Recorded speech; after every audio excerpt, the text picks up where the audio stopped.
Being a woman and an entrepreneur is a tough job, especially in a country like Pakistan, where you come and face so many challenges from marketing to promoting to executing and planning. Hi, my name is Maham Syed. I'm an event planner, a skin influencer, and a mom to a teen and a tween. Today, I'm going to talk about 5 things that Ammis can do to make their children become more independent and empowered. So my journey as an entrepreneur and as an enabler for my kids began when my children were really young, and I wanted to have a balance between my home life and my work life. And that's when I started my event planning business. And as my business grew and as my children grew, they further developed an interest as well. And that is why I also encourage other moms to let their kids have a little home business, maybe a DIY business or something. If they're interested in doing baked goods, if they're interested in selling something that they make on their own, we should really encourage them, because that's what my kids do for me.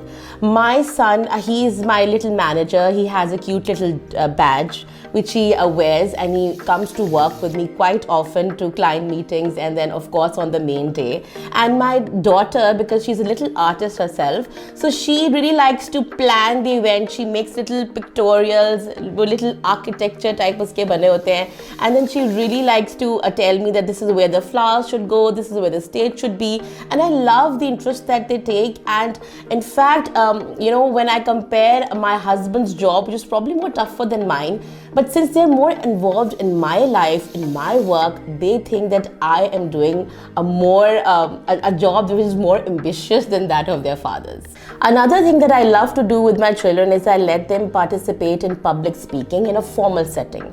That public speaking comes when they give little speeches on their father's birthday, on our anniversaries, and my daughter loves to hold story sessions for her friends of friends, and cousins. Thirdly, since I'm an event planner, I encourage my children to plan and execute their own birthday parties. This encourages them to act independently, invite whoever they want, and get involved in the little details. So a mother's life is like a guidance light for the children, and I'm a firm believer of that. I'm also a skin influencer, and my children see me on a daily basis how I am more collective about hygiene, taking care of your skin, dealing with teenage skin hormones and issues. And because of that, my son really draws a lot of inspiration. He's very keen about his health, his skin's health. He has a proper skincare routine, and because of that, his skin always shines so brightly. And I get approached by a lot of his friends, and they wish that they also had an Ammi who did the same for them. So I would like other Ammis to take inspiration from this. Another point that I'm very consistent and keen about is letting your children deal with their own emotions. In today's day and age, children are privy to so much peer pressure, probably more than we were during our times in school.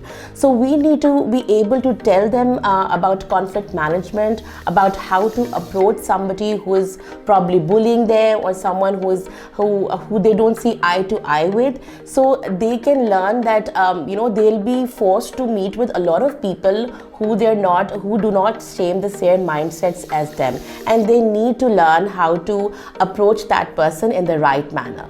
Lastly, Ammis, please let your children participate in extracurricular activities. It's not important to just study and become a bookworm or a nerd. It's very important to go out into the world, interact with other social groups, interact with people out of your comfort zone, because this is the key to development and this is the key to success. So my 14 years of motherhood has taught me so much about myself, about my own growth, about how I should behave with my children.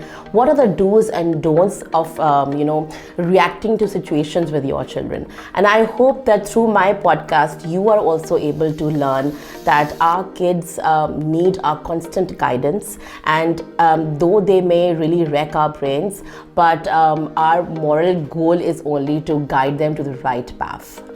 Please remember that your home is the first institution for your child, where they learn all their values and their ethical and moral behavior. Schools are equally important because they add value to that experience, but your home will be your safe haven for your child, and that home needs to have a super nurturing environment for them to grow, develop, and succeed in life.